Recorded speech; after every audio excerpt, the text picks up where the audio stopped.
সুপ্রিয় দর্শক, আসসালামু আলাইকুম। আজ চলে এসেছি ময়মনসিংহ জেলার ভালুকা উপজেলার সৃষ্টির বাজারে।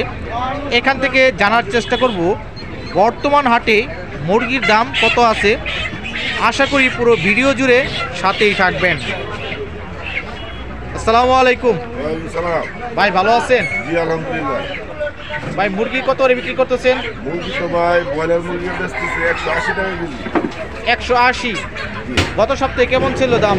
গত সপ্তাহে ছিল 170 টাকা। 170 ছিল গত সপ্তাহে। এই সপ্তাহে 10 টাকা বেড়ে গেছে। সামনে কি কমতে পারে ভাই? কমতে পারে কি সামনে? কমার তো ভালো দেখতেছিল ভাই, খাদ্যর দাম কমে না, মুরগির দাম কেন দেখতেছিল? কমার কোনো সম্ভাবনা নেই না, দেখতেছিলাম। আর ওইগুলো কি জাতের মুরগি ভাই? লেয়ার মুরগি নিতে পারে। কত লেয়ার? ওটা তো 320 টাকা। কত? 320 300 টাকা। 320 300। লেয়ারের দামটা কি গত সপ্তাহ চেয়ে এই সপ্তাহ কত? 10 টাকা বাড়ছে। 10 টাকা বেড়ে গেছে। আর এই পাশে দেশিগুলো? দেশিগুলো আমার 500 আগে বেচতাম, আমাদের 550 টাকা।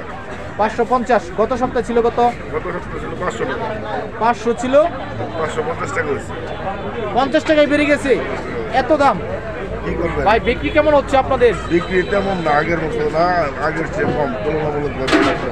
অনেকটা কম হচ্ছে। আজকে একটা 16 ডিসেম্বরের বাজার, আজকে তো 2 থেকে 300 মুরগি বেচার কথা, ওই জায়গায় বেচছি আমরা 100 মুরগি।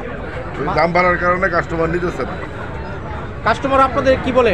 কাস্টমার বলে ভাই দাম বাড়তি কেন? আমরা বললাম আমরা করতে নিয়ে ওই দাম তোর পাইকাররা বাড়াইয়া দেয়, মুকাবতে বাড়াইয়া দেয়। বর্তমানে দাম অনেকটা বেশি। বেশি ওই খাদ্যর দামের কারণে এই দাম বেড়ে গেছে। খাদ্য দামের কারণে মুরগির দামটা বেড়ে গেছে। আপনাদের বিক্রিটা কম হচ্ছে, কাস্টমার কিনতেছে না। জি জি জি জি। সুপ্রিয় দর্শক, একজন বিক্রেতা ভাইয়ের সাথে কথা বলে যতটুকু জানতে পারলাম, গত সপ্তাহের চেয়ে এই সপ্তাহে দামটা আরও বেড়ে গেছে। শুধু মুরগির দাম নয়, সব জিনিসের দাম বেড়ে গেছে। সাধারণ মানুষের কিনে খাওয়াটা খুব কষ্ট হচ্ছে।